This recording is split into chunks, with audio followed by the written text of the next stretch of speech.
Hi again, everybody.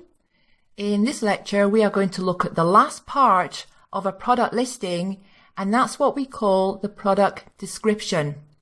The product description is a way down the page here. Here we are. And this is it here for this listing. The product description is the least important part of your listing. Because it's so far down the page, it tends to get skipped by a lot of customers. So they'll look at the images, the title, they'll read the bullet points, maybe only the first 2 or 3 bullet points. Then they'll scroll on down and they'll be looking at the reviews. And it's very easy to scroll straight past the description. Nevertheless, just because it's the least important part of the listing, you still need to make it the best it can possibly be. Because if only 15% of your potential customers read your product description, that's going to help that 15% convert into an actual buyer. If they're reading the description, it means they're still trying to find out, is this the product for me or not? So the description still deserves as much effort as everything else on the page. This is an example of a description that has just been typed in as is. There's absolutely no formatting, which means that it goes right across the page. It's not easy to read. It's all just one big jumble. That's an example of how not to do it. This next one here, and this is some kind of gadget for winding up string or wool. This is a bit better because this seller has separated the text out onto 4 lines. Now that is a lot easier to read. This next one here, and this is, actually, I don't know what this is. I know what it's supposed to do. It's a yarn ball winder, but I can't even imagine how it works. Anyway, never mind. Let's go down and have a look at the description. This is much, much better. This seller has also used bolding to create some headlines. And this seller has also separated the text out into paragraphs.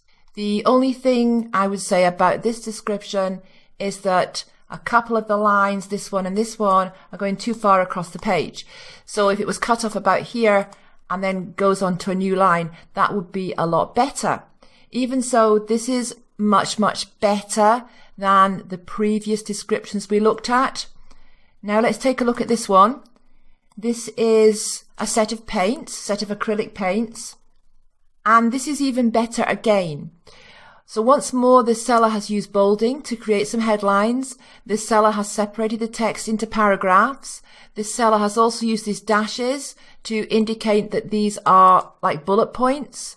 This line here goes a little bit too far across, but all in all, this is a very good description, formatted very well. What about the content? What do we put in the description? Well, we put everything that has not gone into the title and the bullet points. And it's okay to repeat some of the information that was in the bullet points or the title as well in the product description. But overall, you should make sure that everything is covered that is not already covered in the title and the bullet points. And if you look what this seller has written here, the secret behind every great artist is expression in each paint brushstroke. That's just a really nice touch. This has really got nothing to do with the product. This is not about the product, but you know, that's okay in the product description. You can put things like this in the description, not so much in the bullet points and definitely not in the title, but in the description, yes, you can. And another one here, look, a quote, every painting is a highway of imagination. This is really good. Exceptional quality at significant savings. You would not say this in your title. You would not say this in your bullet points. But again, it's okay to say this in your description, this kind of thing in your description. Now right here, there are some more features of the product. This is another little selling phrase, crafting to exacting standards. Okay to say things like that. And just some more information about the product. Your paints are an investment. That's really good. I really like that. What that is doing is that when a potential customer reads that, subconsciously they're thinking that these are paints that are really worth something. They're really valuable. They're high value. So even though these paints are not expensive, That's what this little sentence here puts across. Your paints are an investment. So that's pretty clever. And here we just have some information about telling the potential customer what to do to keep the paints in good condition. And here we have the no risk guarantee. It is not necessary to put this at all on your listing because everybody on Amazon knows that they are already backed by Amazon's guarantee.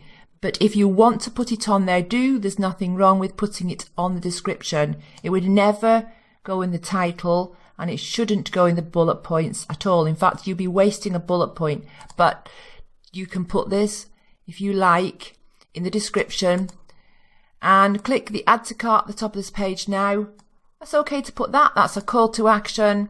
I don't think it's necessary, but anyway, there's no harm in it being there. Okay, so that's descriptions, the least important part of your product listing, but still important. Still put the effort in to make your description the best it can possibly be. When we are on the lectures that show you how to physically create your listing in your Amazon seller account, I'm going to be showing you a few tricks on how to do this sort of thing. So how to bold some of the text to make headlines, how to make spaces so that you've got paragraphs and spaces between the text. I'm going to show you how to do all that once we get to the relevant lecture. So I'll see you in a minute.